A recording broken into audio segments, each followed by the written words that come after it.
Welcome to LAMLTV's coverage of BrickCon 2008, held in Seattle, Washington, October 3rd through 5th.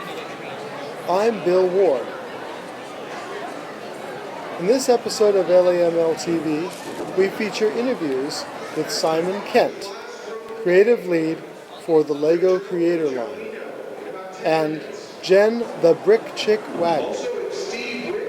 We hope you enjoy LAMLTV. Hi, this is Bill Ward. I'm here with Simon Kent from the LEGO Group. He's one of the designers for LEGO. Why don't you talk a little bit about what you do for LEGO? I'm the creative lead for LEGO Creator in the PG1 project group. Excellent. What are some of the sets that you've worked on that people might know about?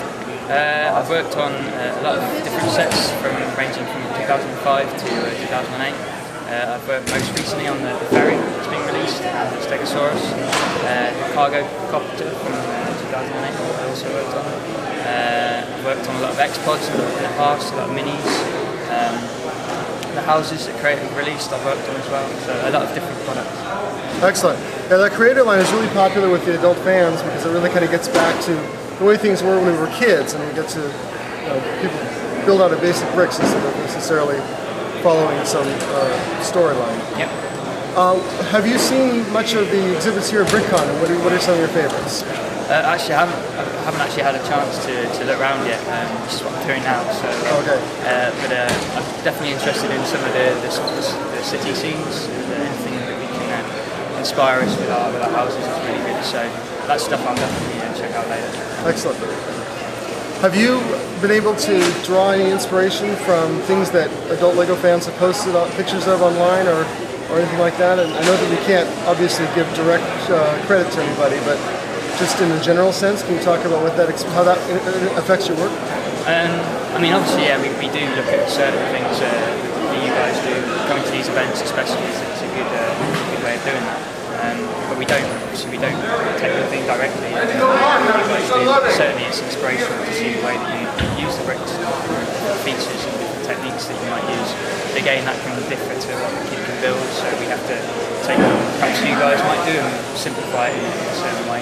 So certainly, we do take inspiration from the sort of themes that you build and certain Excellent. So, is this the first time you've been to a LEGO fan event, and what's that experience like for you as a LEGO employee?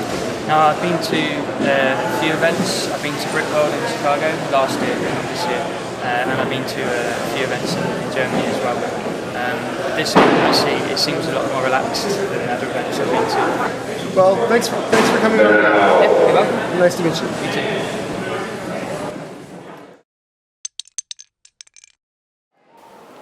BrickCon is held every year in early October in Seattle, Washington. 2008 was the 7th year in a row that the convention has been held, and it's the longest running annual convention with all the LEGO events. If you couldn't make it this year, we hope you can make it next time. I had a really wonderful time seeing some great models on display and meeting some cool people that I've only ever known from online. Plus, I got a chance to make this show.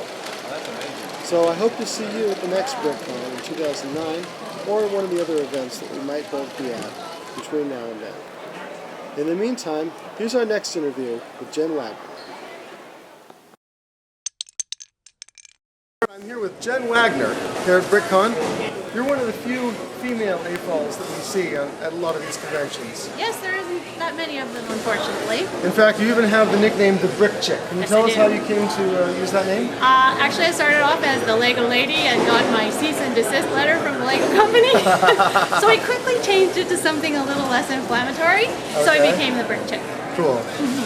Now you have a special decorated car. I saw it at Brick Fair. Can you tell us about how that came to be? Actually, I bought the car about 2 months ago, and I bought it specifically to do that with it.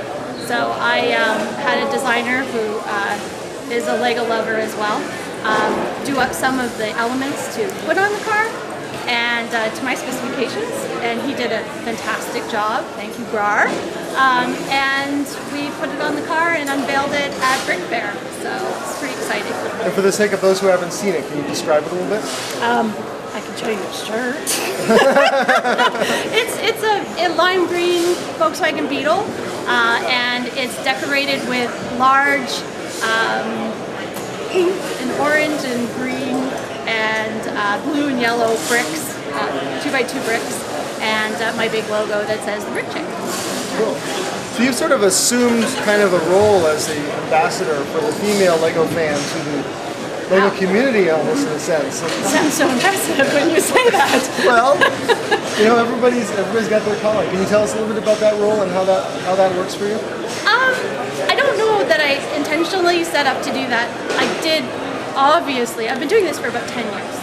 And I've always noted the lack of female minifigs, the lack of female presence in the industry or fan base that I could tell. And that kind of did bother me. So I have intentionally made myself female, obviously, online. And the reaction has been fantastic.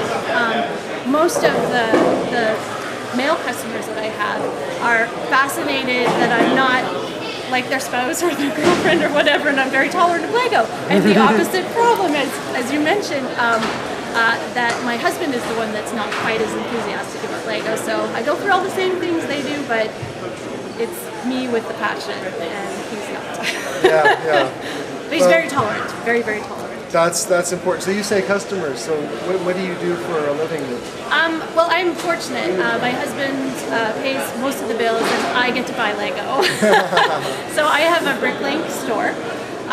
Actually, the largest parts store in Canada. I don't know how that happened again, but I've been doing it for quite a number of years. Is that called Brick Chick also? The Brick Chick, yeah, exactly. And it's just really growing exponentially. I'm not sure how it's happening. Excellent. Yeah, I've been very fortunate too. I've actually been on a TV show that was a Lego collectors type show, and it was a game show format, and I won. Sorry, Jeff. I've never heard of that. What? It was called Collector's Showdown. It was on a specialty channel through Bell Express View in Canada and DirecTV in the US. It's still being aired, I believe, in rerun. And it was so much fun. So much fun. And I got a free trip to Legoland and $1,000 worth of Lego, and it was very fun. That's great. So I see in your arms here you're carrying a bit of a load. Can you tell us what you've got there? Well, I heard a musical sound coming from the other side of the convention hall. It was a sound of many happy hands sifting through Lego. You know that sound. That sound. Yes. And as it turns out, the Lego company has brought with them some very special exclusive pick-a-brick, including some old grays. And we got to fill up $5 a bag, so very exciting. That's great. So you've got, see, this one here on top is nothing but 1x2 dark red tiles. Aren't you all jealous? Yeah. And she's got a lot of other great stuff here as well. I was really bad at the Lego store last night. I spent over $400 on discounted parts. Yeah, I did too. And so I kind of behaved myself here. I only got one bag. But what are some of your favorite things that you've seen here at the convention? This has been the most exciting convention that I've been to as far as like the quality of the building and the mocks. I gravitate towards the large items because I was a sculpture major in school. So for me, some of the big stuff like Titanic and the things that I've seen online and never saw in person are really exciting to me. But there's always so much new to see. It's never dull. Well, thank you very much. It's been very good. Thank you.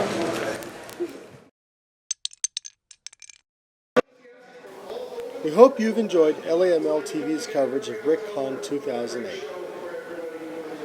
Please remember that LAMLTV is a fan-created show and is not endorsed or affiliated with the Lego Company in any way. Until next time, I'm Bill Ward for LAMLTV.